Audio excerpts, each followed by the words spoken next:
এমন একজোড়া জাদুকরি জুতা যা পাওয়া এ দেওয়া মাত্রই আপনি বাতাস চেয়েও দ্রুত আমাজন নদীর উপর দিয়ে উড়ে যেতে পারবেন। কিন্তু তা যদি কোনো লোভী মানুষের হাতে পড়ে, একটি দরিদ্র কিন্তু সৎ তরুণ যার নাম প্রেডো, সে জঙ্গলে কাঠ কাটছে এবং হঠাৎ একটি প্রাচীন গুহার সামনে এসে এক অদ্ভুত আলো দেখতে পায়। ব্রাজিলের এক প্রত্যন্ত গ্রামে বাস করত পেড্রো নামের এক দয়ালু এবং কঠোর পরিশ্রমী তরুণ। পেড্রো খুব দরিদ্র ছিল, কিন্তু তার স্বপ্ন ছিল বিশাল। একদিন পরিবারের জন্য খাবার আর কাঠের সন্ধানে সে আমাজনে এমন একটি গভীর জঙ্গলে গভীরে চলে যায়, সেখানে এর আগে কেউ মানুষ পাও রাখেনি। সেখানে একটি প্রাচীন পাথরের গুহার ভিতরে সে একজোড়া অদ্ভুত জুতা পরে থাকতে দেখে।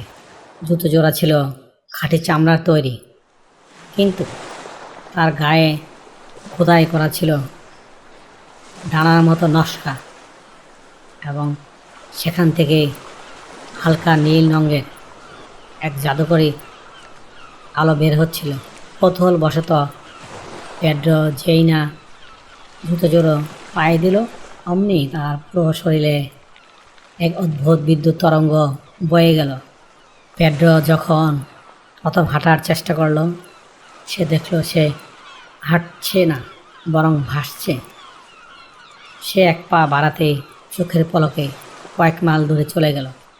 এই জুতার ক্ষমতা ছিল অবিশ্বাস্য।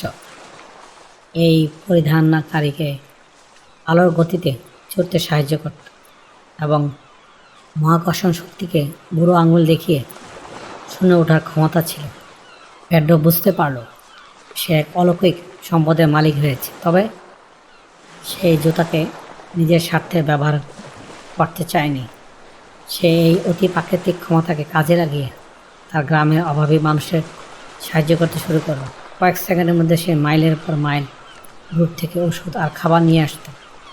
খুব দ্রুতই পুরো ব্রাজিল এ পেড্রো এবং তার জাদু উড়ার জুতা এর কথা ছড়িয়ে পড়ল। এক নিষ্ঠুর ও লোভী জমিদার পেড্রোর জুতা জোড়া দেখে হিংসায় জ্বলতেছিল। সে তার সৈন্যদের দিয়ে পেড্রোকে বন্দি করা এবং জুতো চুরি চক্রান্ত করছে। কথায় আছে না, সুখ্যাতির পিছনে লুকিয়ে থাকে বিপদ। পেড্রোর এই অলৌকিক জুতার কথা পৌঁছে গেল অঞ্চলের এক লোভী এবং নিষ্ঠুর জমিদারের কানে। জমিদার ভাবল, এই জুতো যদি তার কাছে থাকে তবে সে পুরো দেশের ক্ষমতা দখল করতে পারবে। জমিদার চক্রান্ত করে পেড্রোর বৃদ্ধ মাকে বন্দি করলো এবং সত্য দিল, যদি পেড্রো তার জাদুর জুতো জমিদার হাতে তুলে না দেয় তবেই তার মায়ের ক্ষতি করা হবে। মায়ের জীবন বাঁচাতে পেড্রো জমিদার প্রাসাদে গিয়ে জুতো জোড়া খুলে দিতে বাধ্য হলো। কিন্তু লোভী জমিদার জানতো না, জাদুর জিনিস সবার জন্য নয়। অহংকারী জমিদার জুতো জোড়া হাতে নিয়ে পরে পা দিয়ে এক বিশাল লাফ দিল, কিন্তু জাদুর জুতো চলত মনের পবিত্র আর সততার জুড়ে। জমিদারের মনের কালো লোভ দেখে জুতো জোড়া তার নিয়ন্ত্রণ হারিয়ে ফেলল। জমিদারকে নিয়ে জুতোটি তীব্র গতিতে আকাশের দিকে উঠতে শুরু করল। ঘূর্ণিপাকের মতো ঘুরে তাকে আমাজনের এক দুর্গম পাহাড়ের চূড়ায় আছাড় মারল।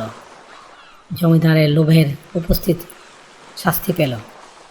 পেড্রো তার মাকে মুক্ত করলো এবং জাদু জুতো জোড়া আবার তার কাছে ফিরে এলো। তবে সে বুঝতে পারলো এ অলৌকিক শক্তি মানুষের লোভ বাড়িয়ে দেয়। তাই সে জুতো জোড়া নিয়ে আবার আমাজনের সেই গোপন গুহায় গেল।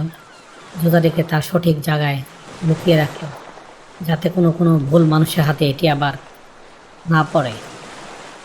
ব্রাজিলের এই প্রাচীন গল্প আমাদের মনে করিয়ে দেয়, ক্ষমতা তখনই সুন্দর যখন তা অন্যের কল্যাণে ব্যবহার করা হয়। লোভে বশীভূত হয়ে প্রকৃতির শক্তি অপব্যবহার করলে ধ্বংস অনিবার্য। গল্পটি কেমন লাগলো কমেন্টস করে জানাও। আরও এরকম রোমাঞ্চকর লোককাহিনী শুনতে আমাদের চ্যানেলটি সাবস্ক্রাইব করো। ধন্যবাদ। Thank you for watching. Please subscribe.